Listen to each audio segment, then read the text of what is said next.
RTL 7h13. Le mardi, évidemment, c'est Zemmour, vous le savez. Bonjour Eric. Bonjour. Du beau monde au Vatican aujourd'hui pour la messe d'intronisation du nouveau pape François, chef d'État, de gouvernement, journaliste. Ce pape est en effet observé à la loupe par les médias du monde entier, c'est le moins qu'on puisse dire. Ah, la guerre est déclarée. Pas entre la Chine et le Japon, ni entre Israël et l'Iran, non. Entre le pape et les médias. Une guerre de mots, une guerre d'images, une guerre en dentelle, mais une guerre inexpiable. Une guerre qui n'en finit jamais, qui recommence avec chaque nouvel élu. Dès son avènement, l'Argentin a subi le même sort que l'Allemand. Celui-ci avait eu les jeunesses hitlériennes.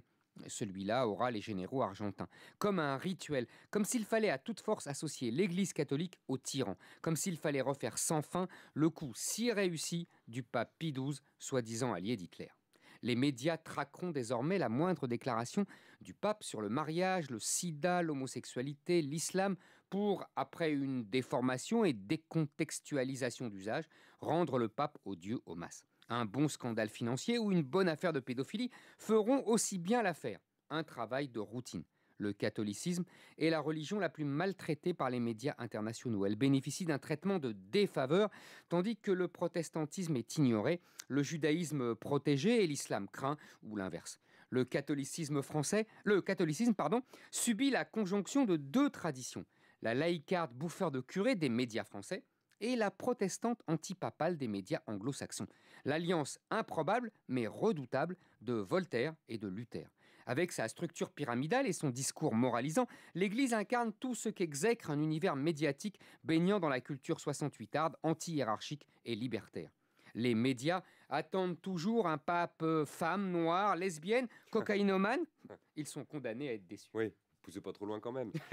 Face à ce monstre médiatique, vous trouvez que le nouveau pape est mieux armé que son prédécesseur ?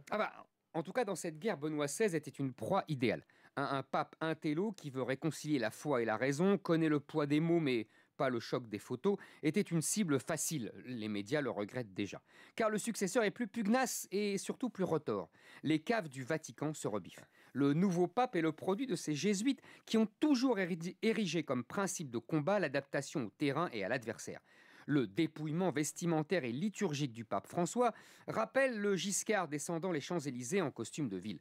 Son slogan, répété à satiété, « N'oublie pas les pauvres », tourne ses ennemis sur leur gauche. Déjà, les superbes images de cardinaux en robe rouge ouvrant le conclave avaient occupé les chaînes info avec majesté. Le catholicisme se rappelle qu'elle est la seule grande religion qui ait autorisé et même favorisé les images divines quand ses grandes rivales monothéistes les rejetaient avec méfiance. Le catholicisme est aussi la première structure internationale 2000 ans avant la mondialisation.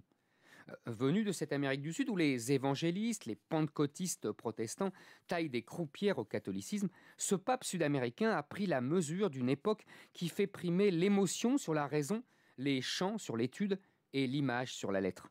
Il est apparemment décidé à rendre coup pour coup. Éric Zemmour.